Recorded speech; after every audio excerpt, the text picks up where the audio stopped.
Bismillahirrahmanirrahim. Assalamualaikum warahmatullahi wabarakatuh. Hari ini kita akan melanjutkan materi mengenai sistem reproduksi manusia. Pada pertemuan minggu kemarin, kita sudah membahas mengenai sistem reproduksi pada pria. Dan hari ini kita akan melanjutkan pembahasan mengenai sistem reproduksi pada wanita. Struktur dan fungsi organ reproduksi wanita.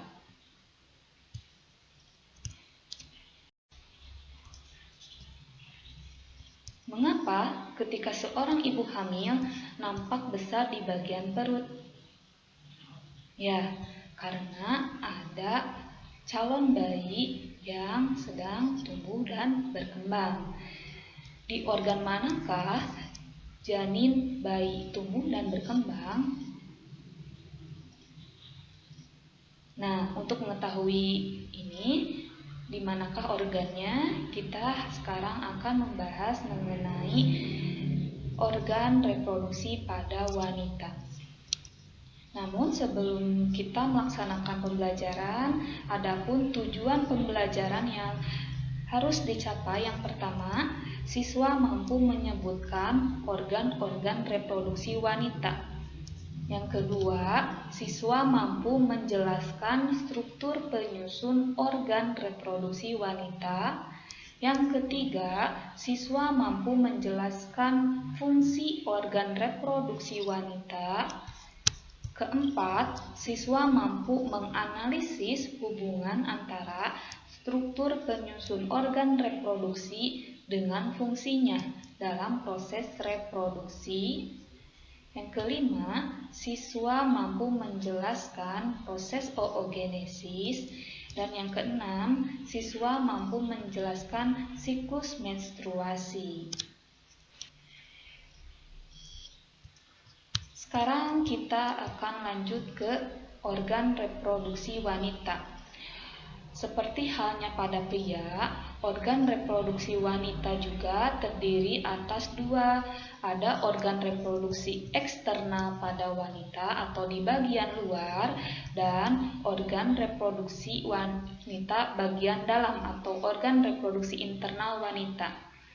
Nah, kita akan lihat di sini ya, pada gambar ini, pada organ reproduksi eksternal wanita ini ada vulva ya. Vulva ini adalah organ reproduksi wanita bagian luar secara keseluruhan ya, secara keseluruhan dari mulai bagian mons pubis sampai ke perineum ya, sampai ke perineum. Nah, pada vulva ini terdiri atas mons pubis, labia mayora atau bibir besar, lalu ada labia minora, ini ya, labia minora, bibir kecil, lalu ada klitoris. Nah, ini bagian klitoris. Lalu ada vestibulum. Dan yang terakhir ada himen atau selaput darah. Selanjutnya, pada organ reproduksi internal wanita atau pada bagian dalamnya, yang pertama ada ovarium, lalu oviduk ya, oviduk atau dikatakan juga tuba Fallopi, lalu ada uterus atau rahim. Ini uterus atau rahim, dan ada vagina. Nah, kita hari ini akan bahas satu persatu mengenai organ reproduksi eksternal maupun pada bagian internal. Kita mulai pada organ reproduksi eksternal.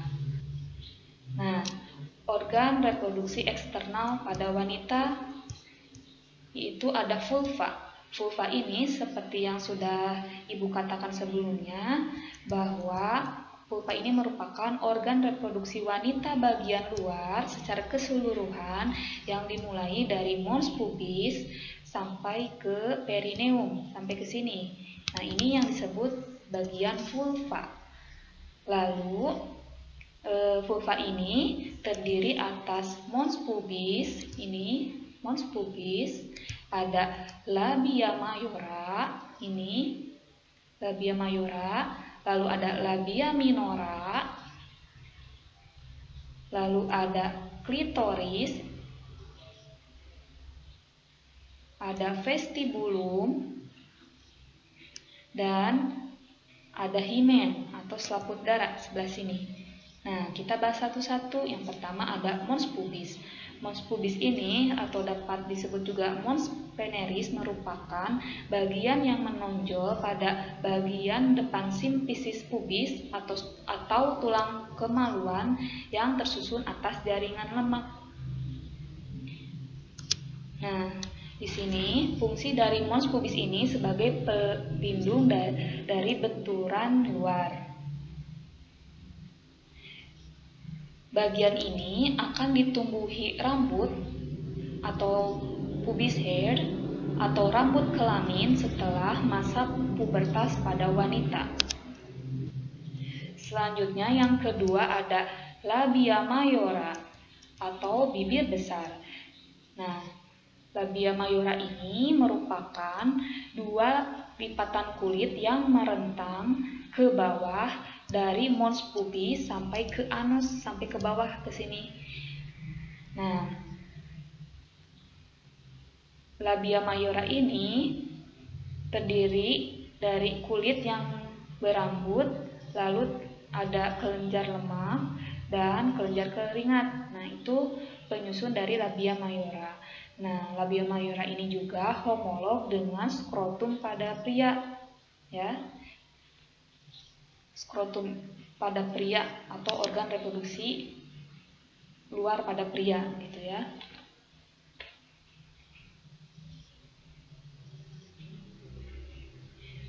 Selanjutnya kita sekarang akan membahas tentang labia minora atau bibir kecil. Nah, ini berbeda dengan labia mayora yang memiliki atau yang dikelilingi oleh rambut-rambut, ya, rambut-rambut pada kulitnya.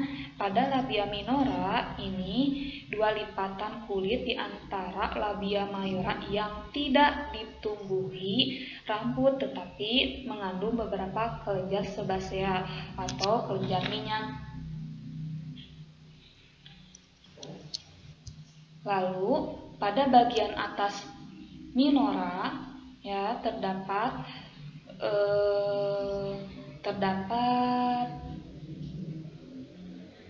bersatu, gitu ya. Jadi labia minora ini akan bersatu membentuk yang namanya preputium clitoris. Ya, jadi bagian atas dari labia minora ini adalah preputium clitoris. Preputium clitoris ini merupakan lipatan-lipatan labia minora yang berada di bawah klitoris. Lalu, klitoris ini merupakan suatu organ yang sedikit menonjol dan homolog dengan penis pria, tetapi pada klitoris ini tidak memiliki mulut uretra. Lalu pada klitoris juga terdapat yang namanya corpus cavernosum seperti pada penis pria. Nah, corpus cavernosum ini mengandung banyak pembuluh darah dan ujung saraf. Lalu yang kelima ada yang namanya vestibulum. Vestibulum sebelah sini yaitu area yang dikelilingi oleh labia minora dan menutupi mulut uretra, mulut vagina, kelenjar Bartholin, dan kelenjar Skene. Kelenjar Bartholin ini terletak di sekitar vagina yang homolog dengan kelenjar bulbouretra, ya. Kelenjar bulbouretra ini kan terdapat pada pria. Nah, jadi Bartholin ini homolog dengan kelenjar bulbouretra pada pria yang berfungsi untuk memproduksi mukus atau lendir dan mencegah masuknya patogen. Lalu ada kelenjar Skene. Kelenjar Skene ini terletak di samping saluran uretra yang berperan untuk menghasilkan terakhir ada yang namanya himen. Himen ini dapat dikatakan juga selaput darah ya. Di sini selaput darah ini merupakan membran tipis yang menutupi lubang vagina. Umumnya di sini memiliki lubang sehingga darah menstruasi dapat keluar. Tadi kita sudah membahas mengenai organ reproduksi eksternal pada wanita, yaitu vulva, yang terdiri atas mons pubis, labia majora, labia minora, klitoris, vestibulum, dan himen. Nah, sekarang kita akan mempelajari mengenai organ reproduksi internal wanita yang terdiri atas vagina, lalu ada uterus atau rahim, lalu oviduk atau tuba falopi, dan yang terakhir kita akan nanti membahas ovarium. Nah, yang pertama kita akan mempelajari terlebih dahulu mengenai vagina. Vagina ini merupakan saluran akhir dari organ reproduksi wanita yang berfungsi untuk mengeluarkan lendir uterus, darah menstruasi, alat kopulasi, dan jalan lahir saat persalinan. Lalu, pada vagina ini terdapat struktur dinding yang terdiri atas lapisan dalam, yaitu selaput lendir atau membran mukosa. Membran mukosa ini mengandung yang namanya glikogen yang dapat menghasilkan asam organik. Asam organik ini menghambat pertumbuhan mikroorganisme. Namun, keadaan ini juga merupakan hal yang tidak menguntungkan bagi sperma, sehingga sperma memiliki cairan yang dihasilkan oleh kelenjar prostat yang berperan dalam keadaan asam tersebut. Jadi, cairan yang dihasilkan oleh kelenjar prostat mampu membantu sperma masuk menembus vagina dan menetralkan atau menyeimbangkan keadaan asam pada vagina. Tadi kita sudah membahas mengenai organ reproduksi internal wanita yang pertama, yaitu vagina. Nah, sekarang kita akan melanjutkan mengenai organ yang kedua, yaitu ada uterus atau rahim. Nah, uterus atau rahim ini merupakan organ yang berdinding tebal dan memiliki atau tersusun atas jaringan otot yang memiliki bentuk seperti buah pir yang terbalik. Ya. Pada bagian bawah uterus ini, ya, pada bagian bawah uterus yang menyempit ke bawah, di sini itu ada yang dinamakan serviks atau leher rahim. Fungsinya, ya, fungsi dari uterus atau rahim ini adalah sebagai tempat pertumbuhan dan perkembangan embrio hingga ia siap lahir. Lalu sekarang kita akan kaji apa saja yang termasuk atau apa saja struktur penyusun dari dinding rahim atau dinding uterus ini. Nah, struktur dari dinding uterus terdiri atas serosa atau perimetrium, lalu ada miometrium dan endometrium. Perimetrium atau serosa merupakan lapisan terluar dari dinding uterus. Lalu yang kedua ada miometrium, yaitu lapisan bagian tengah pada dinding uterus yang mengandung otot polos. Lalu yang ketiga ada yang namanya endometrium atau lapisan dalam uterus, lapisan dalam dinding uterus yang mengandung lapisan basalis dan lapisan fungsional. sekarang kita fokuskan mengenai pembahasan tentang endometrium. Jadi endometrium ini tadi sudah saya katakan bahwa endometrium ini tersusun atas yang namanya lapisan basalis dan fungsional. Lapisan basalis ini merupakan lapisan yang melekatkan endometrium dengan miometrium, sedangkan untuk lapisan fungsional merupakan lapisan endometrium yang menebal dan menipis pada saat siklus menstruasi. Jadi pada lapisan fungsional ini, pada dinding endometrium dapat berubah-ubah, dapat menebal atau menipis pada saat terjadinya siklus menstruasi. Namun pada lapisan basalis strukturnya tetap tidak berubah-ubah. Nah, setiap bulannya rahim atau uterus ini akan menyiapkan diri untuk mengantisipasi terjadinya pembuahan atau fertilisasi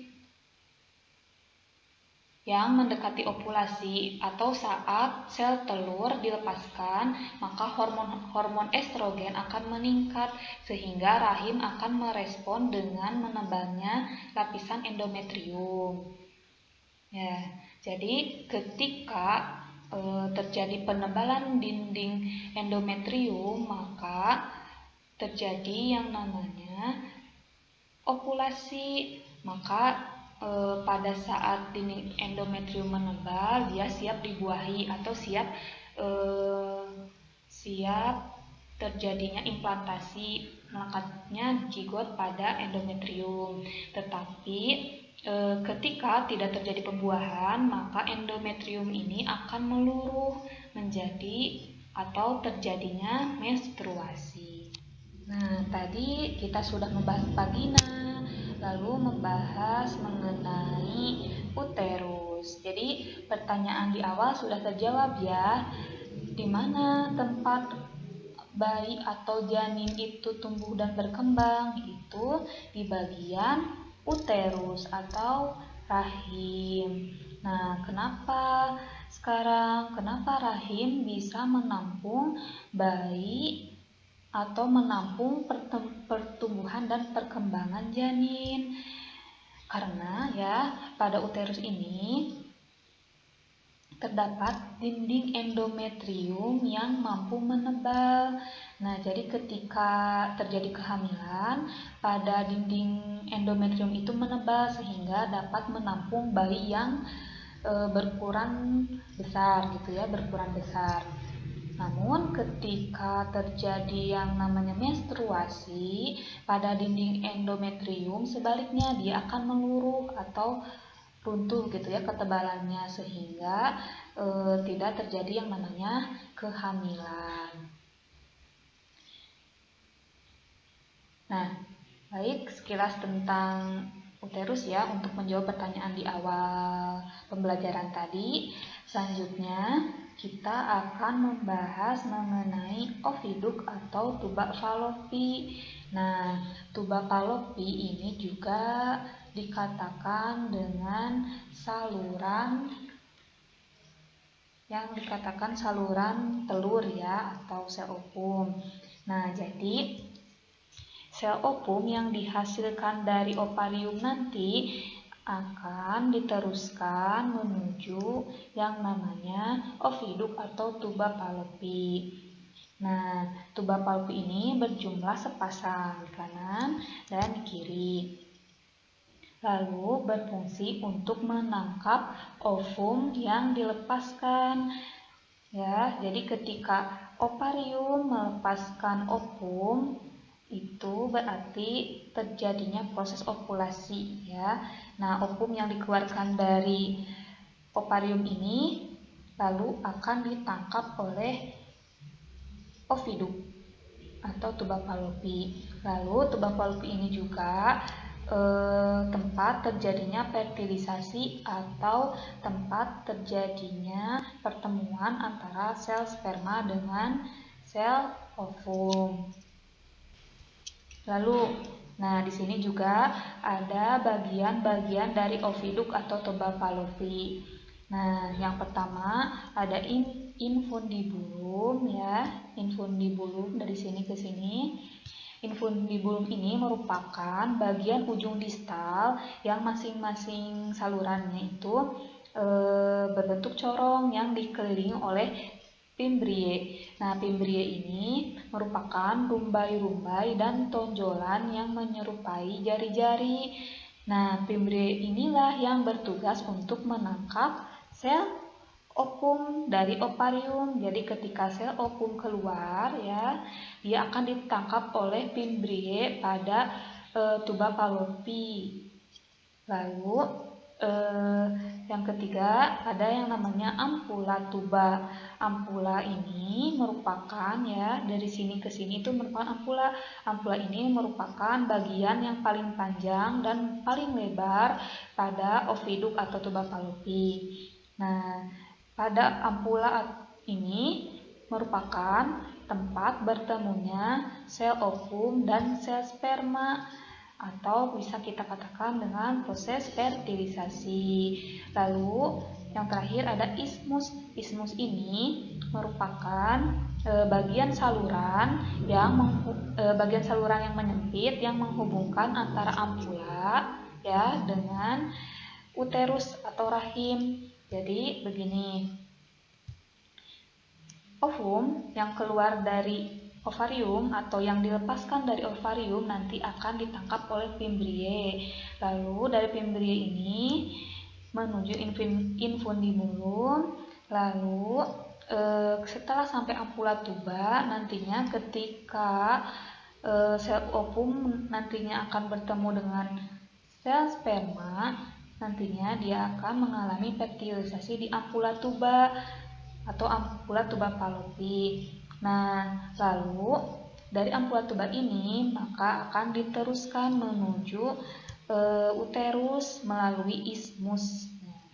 Seperti itu kurang lebih ya untuk gambarannya.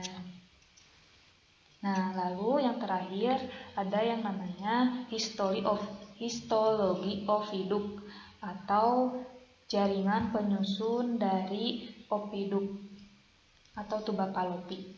Yang pertama ada mukosa atau lapisan dalam yang tersusun atas sel kolumnar bersilia. Nah, untuk mukosa ini dapat berfungsi untuk membantu pergerakan dan nutrisi sel telur. Lalu ada muskularis atau lapisan tengah yang tersusun atas otot polos yang rapat dan dapat berkontraksi. Jadi dari kontraksi ini dapat membantu pergerakan sel telur menuju uterus. Lalu yang terakhir ada serosa atau lapisan luar. Nah, tadi kita sudah membahas mengenai vagina, lalu ada uterus atau rahim, lalu ada oviduk atau tuba Fallopi. Nah, yang terakhir pada organ reproduksi internal wanita ada yang namanya ovarium. Ovarium ini merupakan gonad wanita atau bagian organ yang menghasilkan sel ovum melalui proses meiosis pada oogenesis. Proses lepasnya telur dari ovarium disebut dengan ovulasi. Nah, pada ovarium ini berjumlah sepasang, terdapat di kanan dan sebelah kiri. Fungsi dari ovarium ini yaitu untuk memproduksi ovum atau sel telur dan untuk memproduksi hormon kelamin wanita yang diantaranya terdapat hormon estrogen dan hormon progesteron. Nah, biasanya saat terjadi ovulasi atau pelepasan sel telur terjadi pada salah satu dari dua ovarium ini ya. Nah, pada saat melepaskan sel telur setiap menstruasi. Namun, apabila terdapat kasus di mana satu ovarium terganggu atau mengalami disfungsi atau tidak ada ovarium salah satunya gitu ya, kehilangan fungsi dari salah satu ovarium, maka ovum lainnya akan menyediakan ovum untuk dilepaskan tanpa perubahan frekuensi siklus pada menstruasi.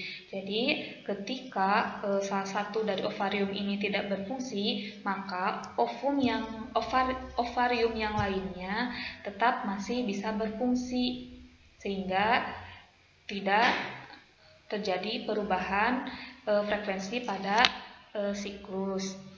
Nah, selanjutnya, terdapat struktur ovarium. Yang pertama ada epitelium germinatum, lalu ada bagian korteks dan medula. Nah, epitelium germinatum ini merupakan lapisan epitel kuboid yang menutupi germinal permukaan ovarium. Lalu yang kedua ada korteks. Nah, korteks ini merupakan posisinya itu terletak setelah bagian dari epitel germinatum yang sebagian tersusun oleh jaringan ikat yang terdapat yang namanya folikel ya, dan oosit. Selanjutnya ada medula. Medula ini merupakan bagian terdalam yang disusun oleh jaringan neurovaskular atau mengandung pembuluh darah dan saraf. Nah, sekarang kita bahas ya terkait dengan folikel pada korteks ovarium. Nah, folikel pada korteks ovarium ini terdiri atas ada folikel primordial, primer, sekunder. Nah, ini merupakan yang namanya folikel ovarium, terdiri dari sel telur yang dikelilingi oleh satu atau lebih folikel. Lalu ada yang namanya folikel matang atau folikel de Graaff, yang merupakan folikel yang mengalami ovulasi dominan dan umumnya hanya 1 kali setiap siklus menstruasi. Lalu ada yang namanya corpus luteum. Corpus luteum ini atau badan kuning ya, badan kuning ini merupakan folikel matang setelah ovulasi yang menghasilkan hormon estrogen, progesteron, dan relaksin.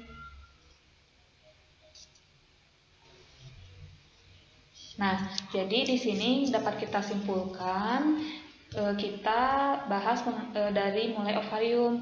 Jadi ovarium akan melepaskan sel ovum atau yang kita kenal sebagai proses ovulasi yang akan ditangkap oleh yang namanya Frimbiae pada oviduk atau tuba Fallopi.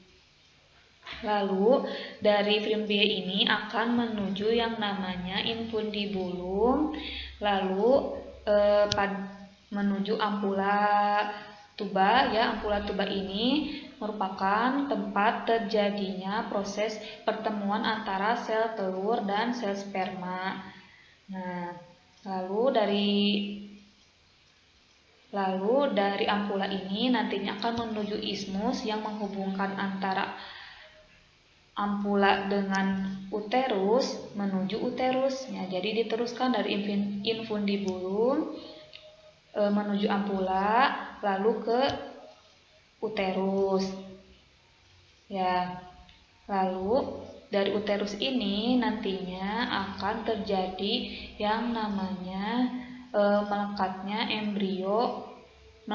zigot pada dinding rahim atau dinding uterus, sehingga nantinya akan mengalami atau bisa menjadi tumbuh dan berkembang pada embrio sampai dia siap lahir dan akan keluar menuju vagina.